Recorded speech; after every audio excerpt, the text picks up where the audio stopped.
action. I can't get no call to action, but I try, and I try, and I try, and I try. Hello and welcome to Call to Action, the go-to podcast for anyone trying to make sense of the world of marketing, advertising and beyond.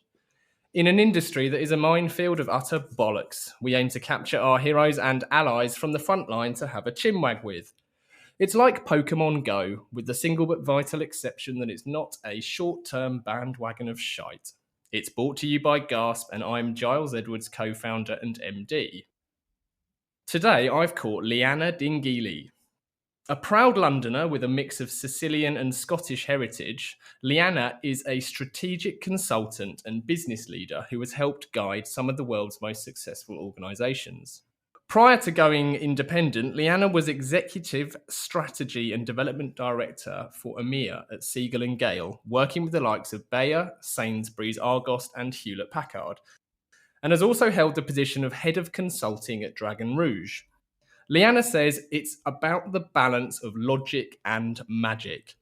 A lot of things are very logical, like brand architecture and business structure, but it's also about the magic that can come from that. Welcome to the show, Liana. Hi, Giles. Thanks for having me. Right, 7 quick-fire questions. Mac or PC? Mac. Red or white? White. Mind or machine? Both. Network or independent? Independent. Is the right answer. Sicilian or Scottish? Ooh. Both. That's mean. I've had some inside intel on this one. Country and Western Girl or Tom's Diner? Oh, country and Western girl. Finally, logic or magic? Magic. Nice. Well done. That was easy. So, Liana, how did it all start for you? So what was your first job, inside or outside this industry? And then how did it all start in the industry for you? Oh, good question. I mean, technically, I guess my first unpaid job was I used to figure skate. I did it for about 10 years, and I did it myself, but I was also a coach to kind of kids and adults who were learning their way through. But in terms of my first, I guess, paid job, I was a chambermaid, actually. And I absolutely loved it. I think a bit like my mum, probably. I love a glimpse behind closed doors. So absolutely loved it. And my first proper job was brand manager for Thompson Holidays, actually, which is now TUI. And now... up and down as an industry and as a business goes. But I actually applied for a grad scheme there after uni, and it was for a product role predominantly. And I was going through the kind of 2 days, and over the course of 2 days, there was a director there who was involved in sort of picking the right talent for the right teams. And he sort of just interrupted everything, and he said, I think you should go for this. And there was a brand manager role there, which just set my career on a different path, really, in terms of the focus of it, which was brilliant. And, here I am today, and I'm very grateful to him for doing that. And I've kind of never looked back, really. So that's good. And I'm trying to think now, what's the connection between them? And it's probably a bit of hospitality, a bit of a service kind of role, front line, but also probably through the agency life, looking back, probably working all hours and clearing up a bit of mess along the way. So, two first jobs. Yeah, nice. Okay, cool. I had no idea that you had a figure skating background. Oh, crikey, yeah. I threw that in, didn't I? It's going to trip me up now. And do you still skate? I dabble. I'm one of those people who now get frustrated when they go to one of the Christmas rinks and I can't actually move anywhere or lift my arms or my legs for health and safety reasons. So not really, not the way I used to. I used to do it every day. I used to get up at 5 a.m, go and skate. And yeah, it was everything for a long time. But no, I'm too old and too creaky now to do that. Amazing.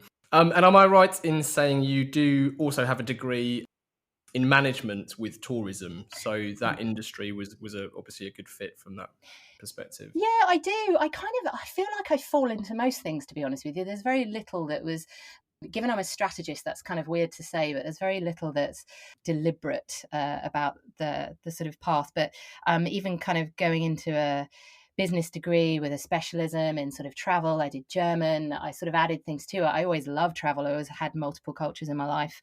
Yeah, I did that. And then I went straight into the travel industry. So I started client side, as I mentioned, and then was there for a few years, actually, different roles, TUI, Thomas Cook, British Airways, which was fascinating in so many different ways. Proud as well, working for a British brand and a flagship brand. So yeah, so I started client side and then I stepped over to the dark side at some point along. Oh, the dark side, is that right? It's the dark side. Not. I always wonder which way around that is. Yeah, well, it could be either, right? So it's very interesting doing both. I think you kind of, I mean, they're one side. I mean, at the end of the day, both work together to get a great result. So I think I just always joke about it being the dark side because I was sort of pulled into it along the way somehow. So okay, so let's go with that then. So what was it like going to the dark side then? And actually, what caused that switch to Dragon Rouge? Yeah, well, it came from, so my last sort of client side role officially was I was working for a company called London and Partners, which basically was responsible for promoting London as a destination locally, here in London, domestically, internationally, getting more inward investment, more students, more business, more tourism into the city. So it was a really cool role. My brand was London. I mean, you're never going to have a brand as amazing as that and as ever changing as that, and yet such a solid story and background. So, or history rather. And so I was working on the bid, actually, as many people were in many organizations connected to it, and sort of working to win it for 2012. But then once we did that, through that process, I was working with Dragon Rouge, actually. It was my agency at the time. They didn't work on the Olympic brand or anything, but they were sort of part and parcel of all the sorts of work that we were doing. And I was working with them and just really enjoyed it. I ended up being if you like, a consultant to lots of different London organisations through that role. So it was a sort of natural progression in many ways. And I sort of just wanted to expand my experience, take my skills elsewhere, into different industries, into different markets. And it felt like the right time to do that, really. And Dragon Rouge was and still is an amazing company to do that with. Nice. And specifically going client to agency side. So I've spoken to numerous people about that on the pod, and the one that stood out most to me was probably Bob Hoffman. And he I think he remarked at the time that he actually felt like, because agency folk like to tell themselves that it's harder to go client to agency than it is agency to client. Now, client side might say the same thing in reverse, but Bob said from going client side, he actually joined an agency where he suddenly felt like the smartest guy in the room. So I think comparatively, he joined an agency where the average smarts weren't as high as they were when he was at, I think it was Panasonic. So how was it for you going into agency from client, and what were the key things that were hard or at least difficult to transition to? Yeah, that's a really good point. I did listen to that.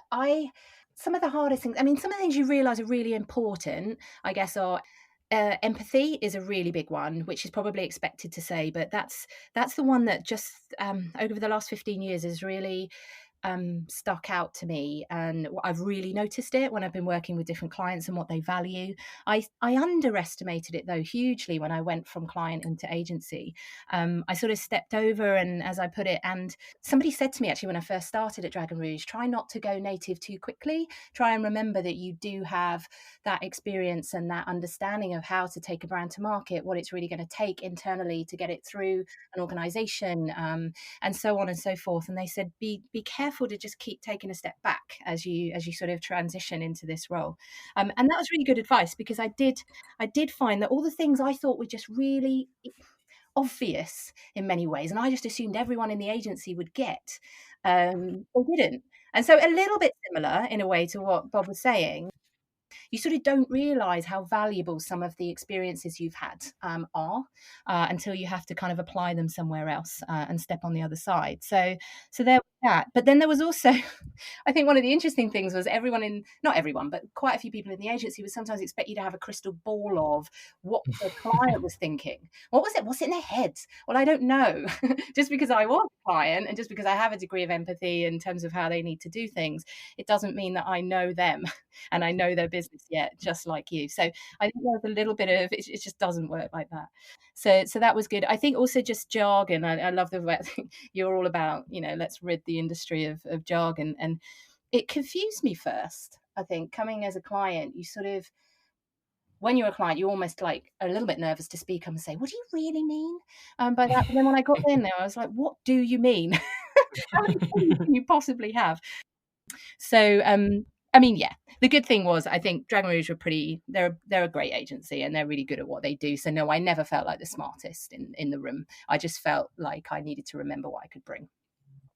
Yeah, I'm sure. I'm sure Bob's point was specific to the agency rather than agencies broadly speaking. The one thing he did say, and he says remains true, is he's always said agencies are terrible places to work, but brilliant places to hang out. Yeah. I would say there's a lot more, generally speaking, and when it works, there is a lot more. You do feel the sense of team, and by and large, I mean, I worked in big organizations as well. And even though I felt that within the client teams close around me, when I got into the agency, it had definitely that sort of, collaborative family dynamic that I really loved. And some people thrive in that, some people don't. I think now what we're seeing is different agency cultures needing to evolve as well and appreciate differences in how people work. Yeah, that's true. I mean, one of the things that I absolutely loved going client to agency and back around again is I worked on quite a few clients 360. So British Airways, I worked on as a consultant as well as being a client myself, and then similarly with London. So it's really nice when you can go kind of full circle on a journey with something.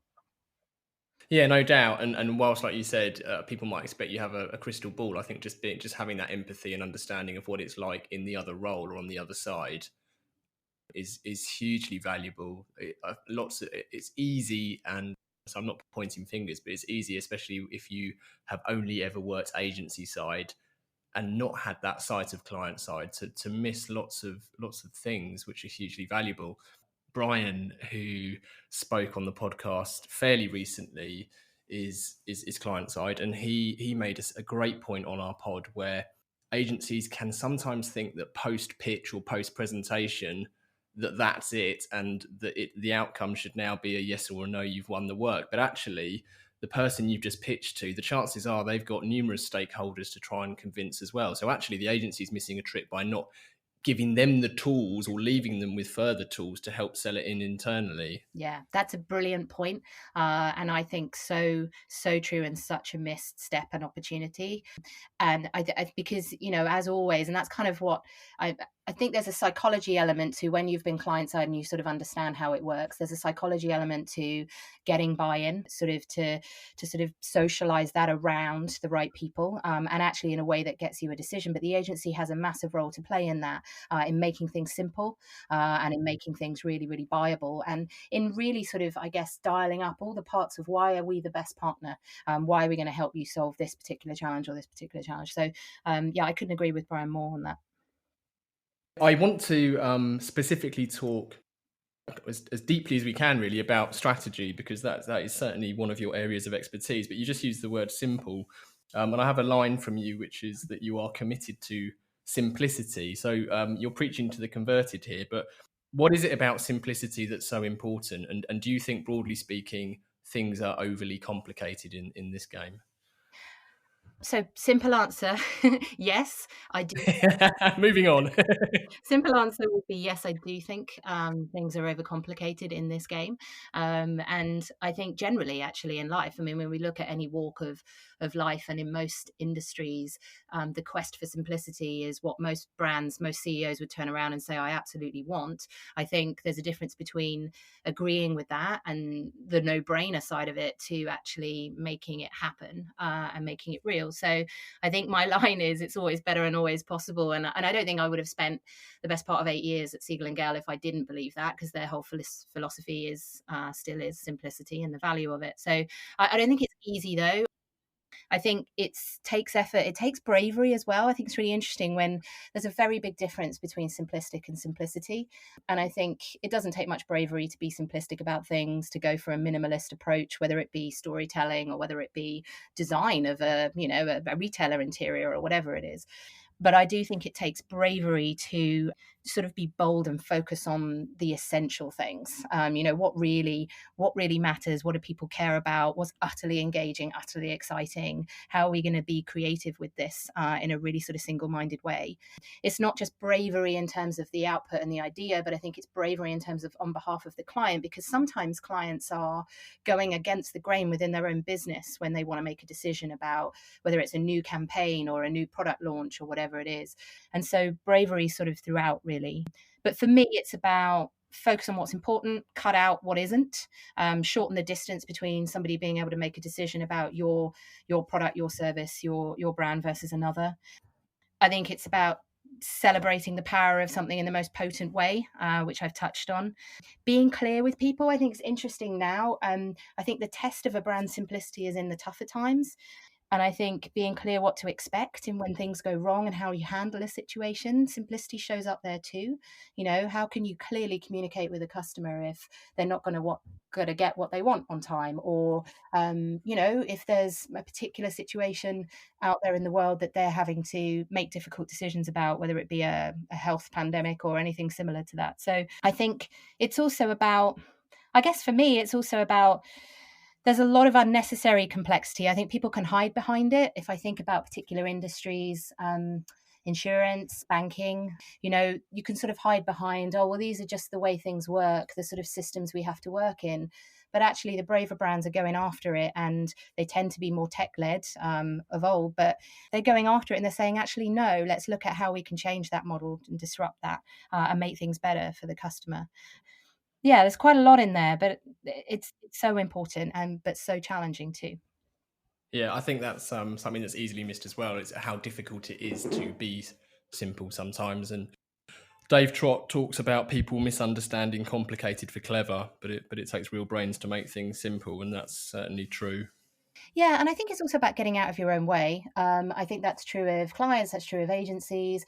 There's a lot of things that, whether it be systems, ways of working, even just simple clarity about who are we, what are we in this for, what are we all aiming towards, just your whole story as an organization. If you're not clear about that, people don't know what they're a part of, what they're working towards, and it doesn't mean anything to them. And so getting out of your own way is also a big part of it. Yeah, perfect. Let's talk more specifically about strategy then. So strategy has been a significant part of your career and continues to be so.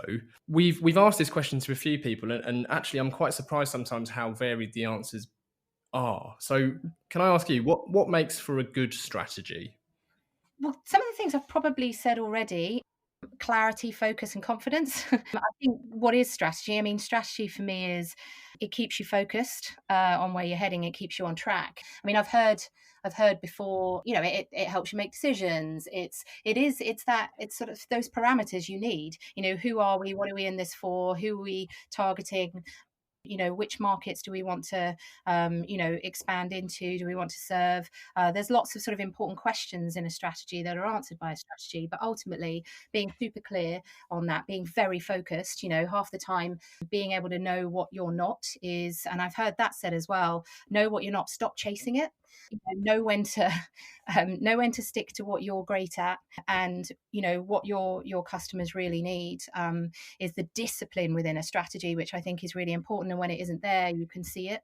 And I think that also the confidence to follow it, I think, is important. And strategy, brand more generally, is typically more long term in terms of if you're building a brand, you're not going to see immediate returns on that. And I think you have to stay committed, and you have to have a sense of conviction within a strategy of what you're trying to achieve and aim for. So yeah, it's a blueprint in that way, I think.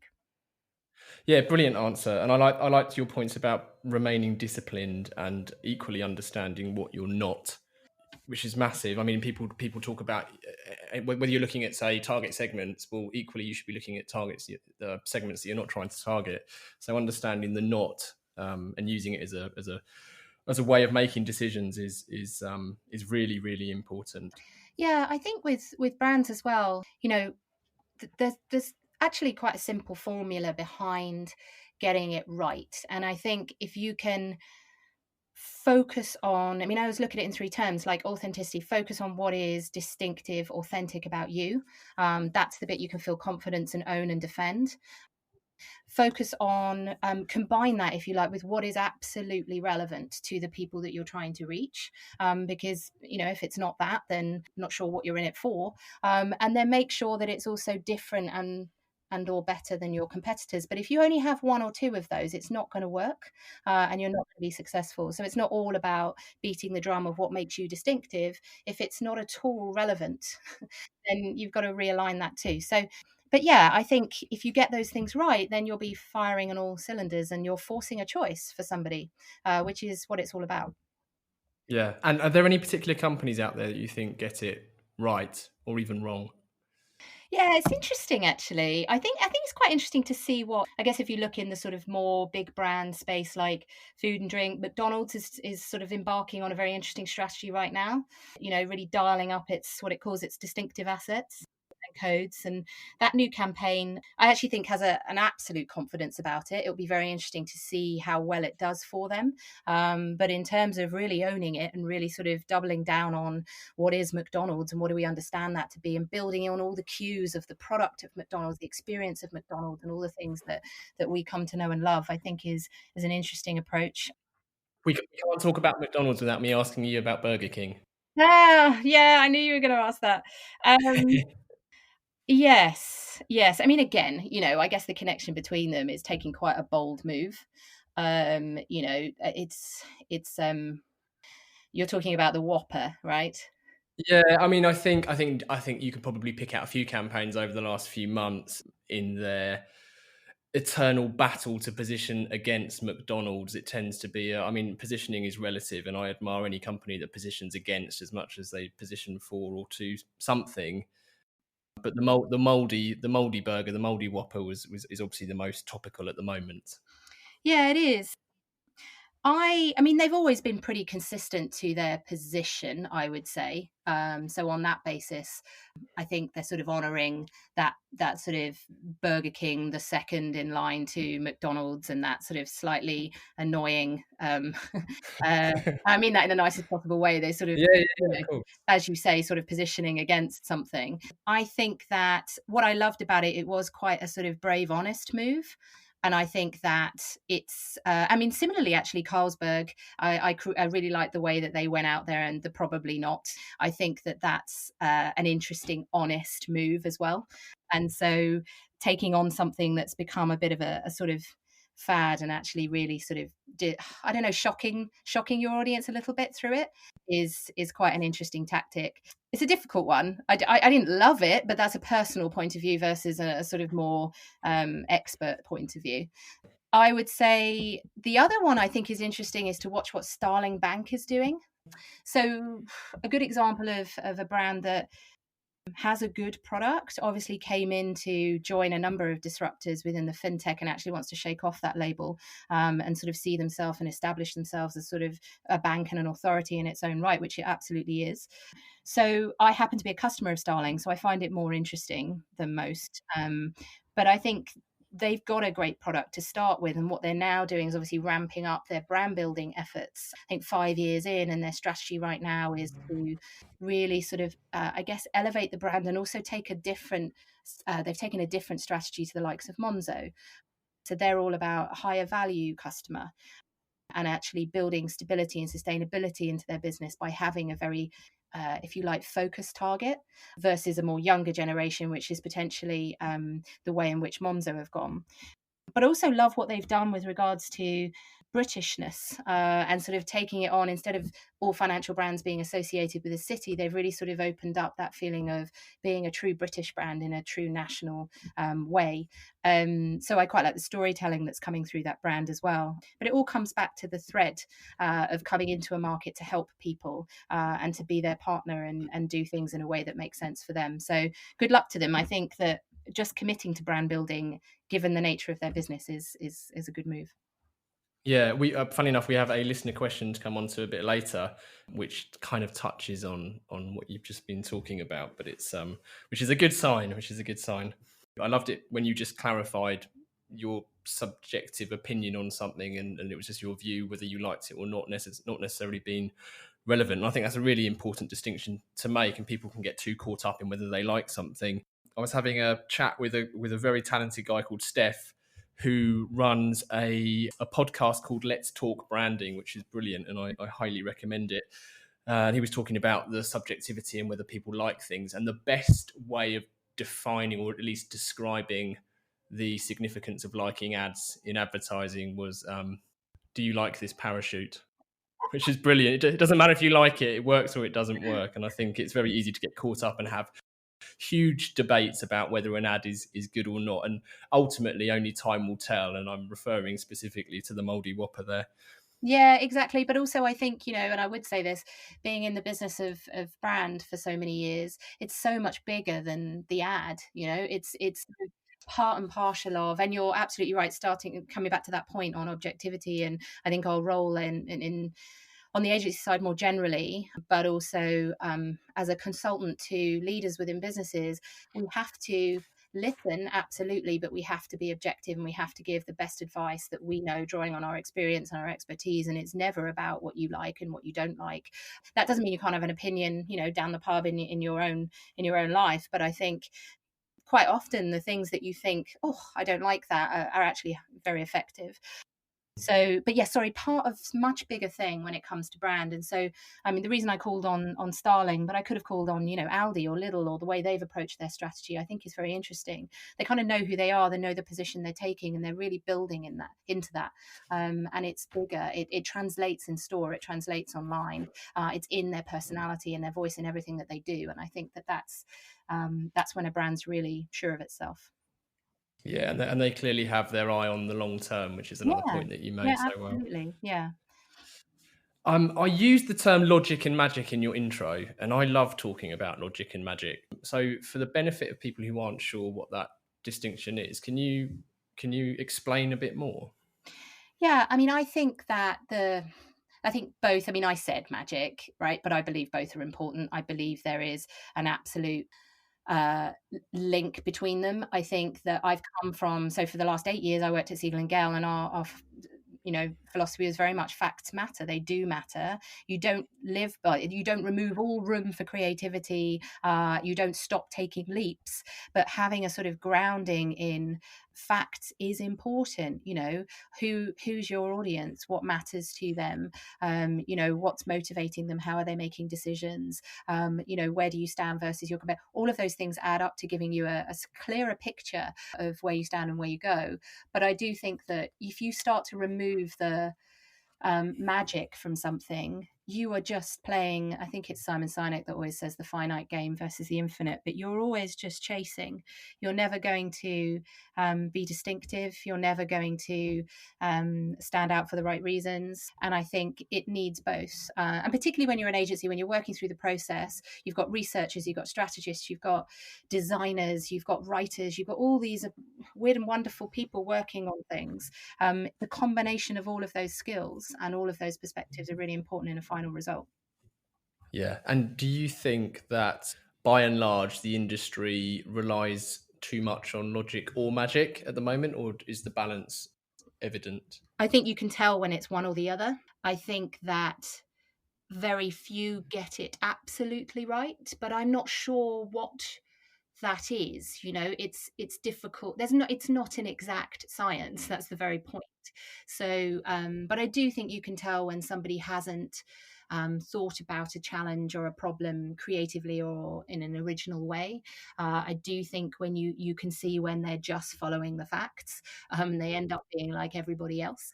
If you've got 2 or 3 agencies working on the same brief for the same pitch at the same time, and they're looking at the same information, the same data, you've got to rely on something else to get you to an idea that's going to, win and work. Yeah, that's a good point. The only thing I'd add to that actually is there's every chance that all 3 agencies might have a completely different idea, and all 3 might have the same level of success. There's no exact answer, in the same way it's not an exact science. No, it isn't. And I think that, the beauty is now we do have lots of different sources to pull from. But you're absolutely right. But equally, that is the beauty of our industry and why it still exists. Yeah, yeah, absolutely.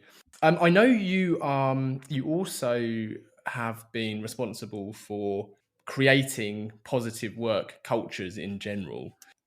Can you explain what a positive work culture looks like and how anyone can try to create one?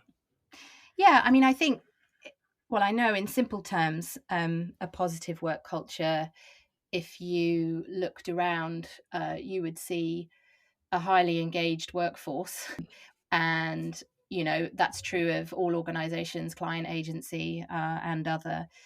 You would see a group of people that in themselves had a shared ambition, who shared values in terms of how they work, what's important to them, what they will never compromise. And, you would see a positive performance, because my position on this is, positive people equals positive culture equals positive performance. And I think, they're down to very tangible things. There's literally a higher revenue per employee in a business, in an agency specifically, that has a positive culture. And so I think there's an absolute commercial benefit to this, which shouldn't be missed. I think, unfortunately, actually, when you look nationwide, there's a lot of companies a lot of people rather, that suffer at the hands of negative culture. It costs billions. And there are lots of different reasons for that, but it's just wasted opportunity and wasted potential, both at an individual level and at a business level. And so I feel very passionate about it. It's something that not only I speak about a lot, but advise about a lot. I think the results of a positive culture is ultimately a more productive business, a more profitable business, and ultimately a more resilient business. So it's important. I think a big part of positive culture is leadership. I think that's where we see the biggest problems creep in, where you not only actually just leaders that are already there, because just because you have the status and you have the title doesn't mean you're necessarily a leader and you're providing leadership to people. Sometimes people are progressed into leadership roles too quickly or without the support that they need to really understand what that expects of them.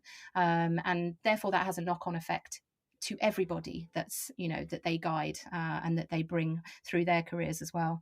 So I think leadership is a big issue there. And I think in the work that we do, we talk a lot in sort of like, what are the traps and gaps when it comes to trying to build a good culture and a positive culture, one where everyone sort of trusts and is there for the right reasons. And I think one of the biggest ones is success, actually. It's a funny one. It's a real trap, because just because sometimes a company is doing well on the books doesn't mean that sort of behind closed doors, when you lift the lid, that everything and all is well, which means you haven't got a very sustainable business either. So we look at those sorts of things when we're sort of trying to help organizations get to a positive culture. Yeah, so the financials isn't necessarily a true measure that someone's getting it right. Is there any way of measuring leadership effectiveness? Yeah, there is. What I always encourage is to, quite a lot of businesses, they'll have a business development plan, they'll have an overall strategy. Very few have what I would call a culture action plan, which is actually saying, if we were to sort of produce the dashboard of our business right now, how many of those metrics that indicate a positive culture are on there? For example, how many businesses are measuring to what extent their employees are, or their people rather, are engaged, and why are they engaged, and to what extent, and do they believe in the leaders within their business? Are they being effectively managed? There's all sorts of quantified metrics that you can use and pull together and actually see the relationship between them. So just as I mentioned there, just because your business if your revenue's gone up, if you're winning more, doesn't always mean that everybody that helped you get there will stick around, because your turnover rate might also be quite high in relation to that. So you can start to sort of spot what I would call the fault lines and the weak links if you were to just look at something in a more holistic way. So it's not just about culture metrics or people metrics. It's about looking at everything together, and seeing what the real picture is, and what the real opportunities are. Sometimes that's also about making culture work harder for you. So within sub businesses, there are certain teams or certain individuals that are brilliant and have the full support and buy-in of their teams, and it shows in the performance of their teams as well. And so sometimes it's also being able to isolate and identify those, and then transfer that, and learn from that, and see why it's working, and see if that can work itself across more of your business. So yeah, there's lots of different ways to look at it. And then there's the sort of more qualitative side. getting a good read for that internally. If you're the CEO, I always say you're the chief culture officer. You should have a good eye on and a good ear to what is happening within your business, and that doesn't necessarily mean you're down there on the front line the whole time. You obviously have a structure there that you can use, but make sure that you're really listening to your people and what they need. And is that an area at the moment where you currently consult and help businesses on, or are you leaning closer to strategy? I mean, obviously there's strategic principles in both areas. Yeah, so I'm now working with Tonic, and we are sort of a creative. We're a partnership that helps creative agencies, creative businesses, basically on all sorts of levels. So the sort of connecting thread for that is growth in some way, shape, or form. So sometimes that's about expansion into new markets. Sometimes that's about extending services. Sometimes that's about coming in because we're a bit stuck in one area. We know we've got a culture problem and we want to solve for it, and we want to sort of be better at that. So it rather depends on who we're working with as to what their challenges are. But it's always about providing the right sort of expertise, bringing our experience to the table, and that challenge might be everything from ambition and strategy through to profile, right the way through to culture and leadership. But yes, culture and leadership is a particular area of that I both consult on and get quite involved with the clients that we work with. And that's alongside Call to Action pod alumni Kerry O'Connor. Kerry O'Connor, indeed. Yes, I know she got here before me. Yes, She always does. did. Yeah. She's quick. She's quick. So when you're not doing this though, I understand you are a wannabe winemaker. Oh yes. Talk to me about wine. Oh, that's crept up somewhere, hasn't it? Yeah. Yes, that's true. I'm definitely a wannabe winemaker. I do not have a vineyard yet, although I think we did have one once upon a time in my family, which got gambled off in a card game, which I'm actually not kidding. Sorry, I shouldn't laugh. No, it's just well, I mean, so brilliantly Sicilian, I dare say. I both cry and laugh all at once on that one. So, but yeah, I'm a self-confessed wannabe winemaker. And I think part of that is just, obviously I do have the Sicilian side of my family. My father is, we've been going there for as long as I can remember. And, I think they were definitely the roots of it. But I'm married to somebody who also has a big passion for it. And, for what it is, actually, it's about the wine itself. It's not just about quaffing, although that's always very nice to do. But I'm just quite fascinated by the entire process, the storytelling. It actually brings together everything that I love about branding and successful branding. And so, yeah, short answer, I am a wannabe winemaker. So one day, maybe? Is that the dream? Maybe, yeah, I hope so. I mean, everyone likes to sort of have is it my retirement plan? Is it something sooner? Who knows? But I would love that. And I think, but in the meantime, what I love is just, I actually went on honeymoon last year, and it was fascinating to go around Sicily and Italy and actually explore lots of different winemakers of all shapes and sizes. But the ones I really loved were the smaller ones, the family run, had a unique, authentic story, were working cooperatively with other vineyards and other local businesses to actually extend what they do and connect what they do. But they had this is kind of what I mean about bringing together what I love about branding. They had absolute integrity of the product, its source. They had story, they had simplicity, both down to the bottle itself. I mean, the most simple thing you can do is distill everything, all of that down into one label, and successfully. So I think also just the context of wine in an overall experience, it has the power to transform and enhance a lot of different things. But I agree with Rory, who was I know he was talking about wine once upon a time, and he was saying, who drinks it without food? The Italians don't, and that is a good thing. So we should respect that ritual.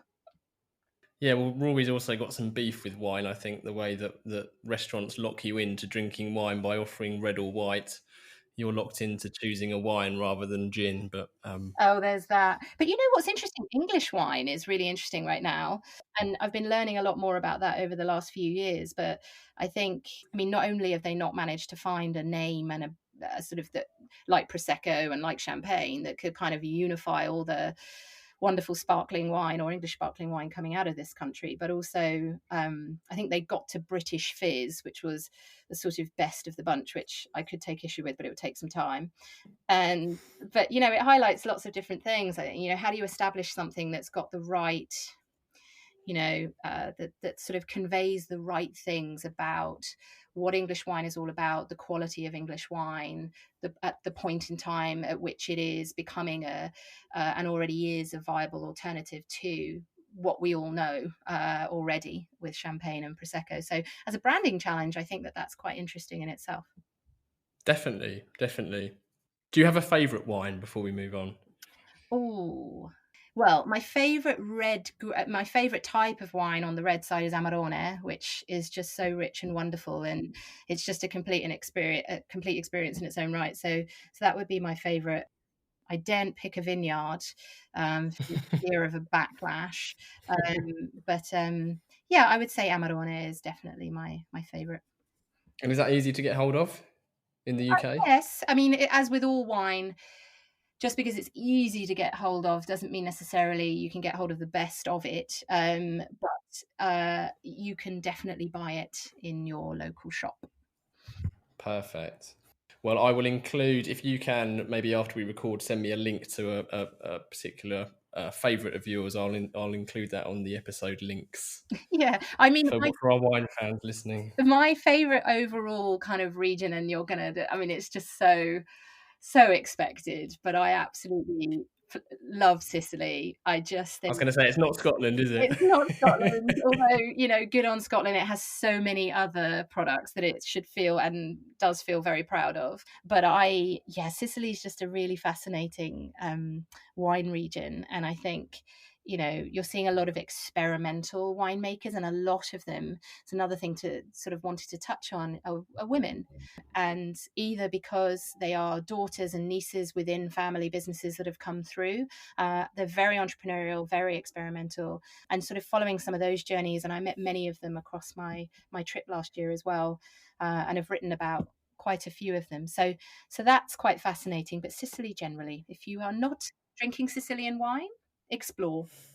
Yeah, perfect. Well, that's a great call to action for the pod. I've got a couple of listener questions, Liana.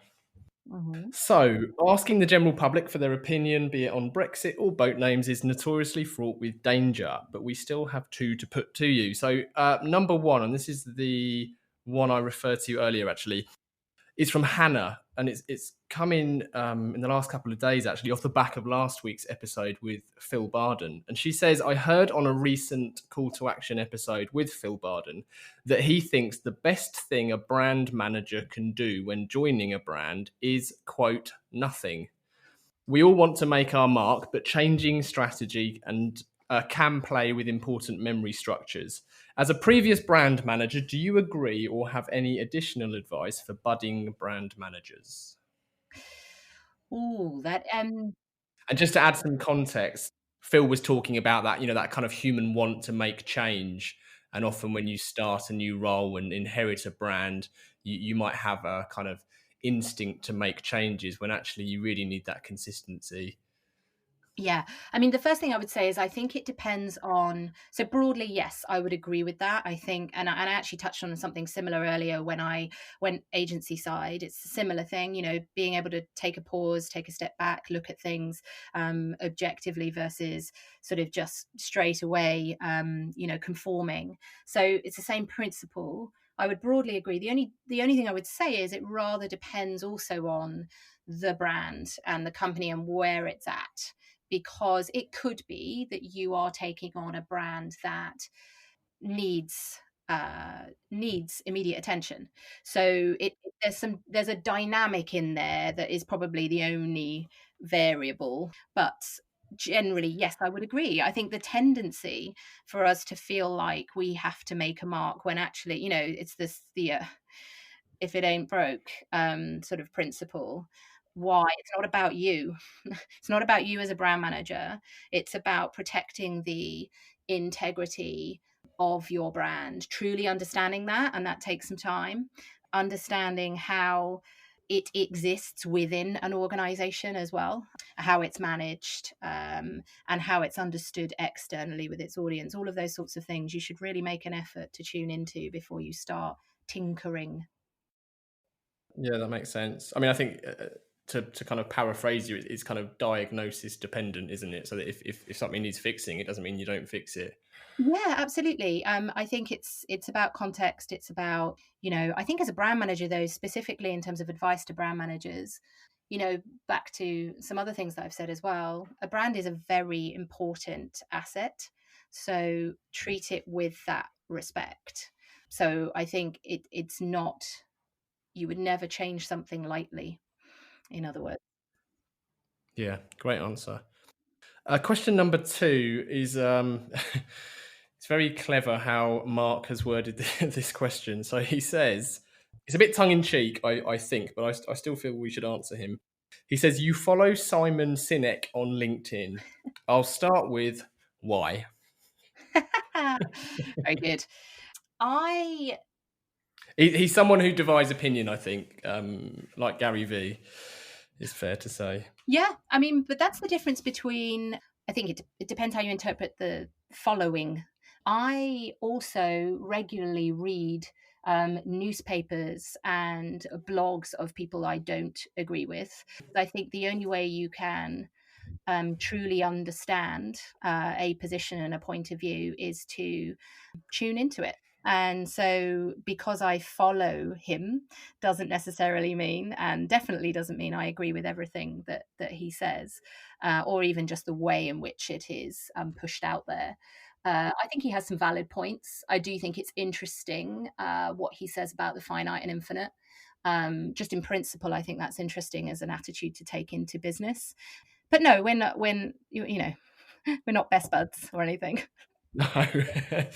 Well, I think actually, to be fair, you've just made a brilliant comment about him and anyone else who you may not specifically agree with, and I fear that actually, without trying to be too preachy here, I do feel like it's very easy to lose that empathy for differences of opinion. I think all too often things become binary, and I was talking about this the other day, and I don't really want to bring up Brexit, but it's a good example of an in-out, black and white binary decision, when the reality is that caused so much division and so much hostility. The reality is the majority of voters were probably grayscale. They weren't black or white. And unless we do have conversations or explore other people's points of view, we're only ever going to amplify and keep festering in this hostile environment. So I think you made a really good point there about just because you follow someone or read someone's blog, it doesn't necessarily mean that you believe or agree with everything they say. No, I think that's true. And I also think that it translates to the issue of, just to take on another challenging topic, but important one, is equality within the workplace and women, and the sort of real valid and important mission to achieve equality, but to do it in the right way and to do it in an inclusive way. Because if you don't fully understand the blockers to that, whether they be male or female or otherwise, then you can't understand how to overcome certain perceptions, certain biases either. So I think it's the same principle. Just because you don't agree, and just because at this point in time you may stand in different places on a subject, doesn't mean you can't work together and get to something either, something important. Yeah, well said. So the final part of the interview then, Liana, is our 4 pertinent posers that we put to all of our guests. So number 1 is, what advice would you give to your younger self? I would say know your stuff, no shortcuts. I've just learned that along the way. I don't think you can bluff your way through any job, but this job in particular. Mm-hmm. Yeah, good words. If you could banish one thing from the industry, what would it be and why? Can I have 2? Go on then. No, it's fine. No, go on, do 2, because now we're all going to want to know what the second one was. See what I did there? Talkers, actually. Talkers? Yeah, talkers. I know listening is the most powerful tool we have. And as a consultant, I would say And one of the things that, in working with my teams over the years, is a very important thing to remember. If you're the loudest voice in a room, you're missing so much. And I think there are a lot of talkers in our industry who want to be the loudest voice in the room. uh, but it's really actually just a point on listening and just how important it is. The other thing is just bad leaders, which is an oxymoron, actually, as I say it out loud. There's just no place for talented people not fulfilling their potential. And I think we have to tackle that. Great. Well, that's a very worthy too. Are there any books that you can recommend to our listeners? Yeah, I mean, actually, one of the first ones is just something that to me is very timeless. I read a lot of books. I know you do. There are a lot out there, and they help us learn something new all the time. But I'm also a fan of quite timeless principles. And one of those was The Laws of Simplicity by John Maillard. I just think sort of timeless principles for work and life. They evolve in terms of how you apply them, but it's a short read and it's an essential read in my view. I think back to people you don't necessarily initially even agree with. I've also read recently Rise by Gina Miller. And it's not that I didn't agree with her. I firmly do. But I think it's a very interesting book. Lessons in leadership, lessons in activism, and just actually her life and the role models that have inspired her and the convictions that she has. It's a really interesting read. I saw her talk recently as well. And whichever way you went on the dreaded B subject, it's you can learn something from her. And so I definitely recommend that, especially from a women in leadership point of view. So yeah, they'd be two ones. I'm very interested to read a couple that have been recommended through this podcast, actually. I think one of them was Inclusify. So yeah, I will be getting on that.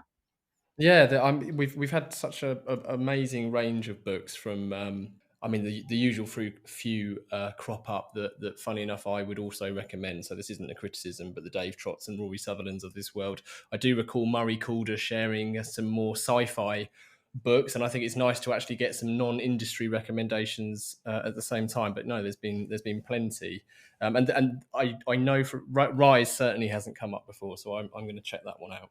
Yeah, it's really interesting. It's actually quite a short read, but it's incredibly compelling, and it's just, that's my favourite type.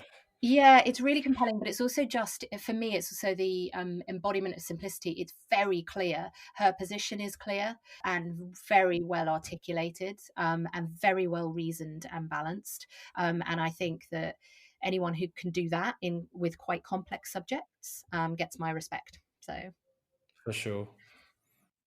So we always dedicate every show, or every episode, I should say, to somebody, and we bestow that honour to our guest, who has to give their reason why. So would you dedicate this episode? Yes. Well, I mean, it's an interesting one. I couldn't talk enough about the sort of amazing women in my life. And, there are so many and forces in their own way. But actually, my shout out would go to all the key men in my life as well. And specifically, I mean, if I can have more than one person, I could group them together as a collective here. But yeah, I don't know, father, brother, mentor, all the people that who, and they know who they are. Without them, I wouldn't have been sort of so empowered across my own journey. And I think without them generally doing what they do, we won't have equality in the areas, we wouldn't have rather equality in the areas that we do, and we won't reach that. So I think a lot of messaging, and particularly last week, International Women's Day, goes to the women. And I actually think the men, and I know they are as important in this mission. So that's my shout out. Good stuff. Brilliant. Thank you. So as a final call to action then, everyone, if they head over to this episode's listing, will find links to everything discussed, from Rise to Laws of Simplicity to Tonic to Liana's favourite bottle of Plonk. How else can they get more Liana Dinghile? Well, so there's all the usual places, LinkedIn, and as a business partner, sort of creative agencies through Tonic. So Tonic's website and our upcoming Tonic Talks. I know Kerry spoke about that before, but our next one will be about sort of staying ahead in 2020. And then as a mentor, so I'm a mentor for Beamer, British the UK's digital community shortcut, and Kerning the Gap as well, the Equality Network. So as a mentor as well. Oh, fantastic. Well, we will make sure we have links to those also. Brilliant. Well, Liana, thank you so much for joining us. It's been awesome, as I hoped it would be. Thank you very much. Total pleasure, as always. Finally, thank you to everybody listening. If you've enjoyed this episode, please do share it and review the podcast. We really value all support. Keep questions and guest requests coming in. To get in touch, it's really easy to find us online. You can check out CTA Pod on Instagram or just email hello@calltoaction.co.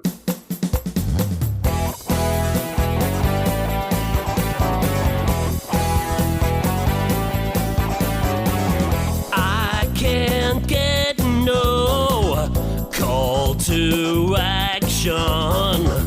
I can't get no call to action, but I try, and I try, and I try, and I try.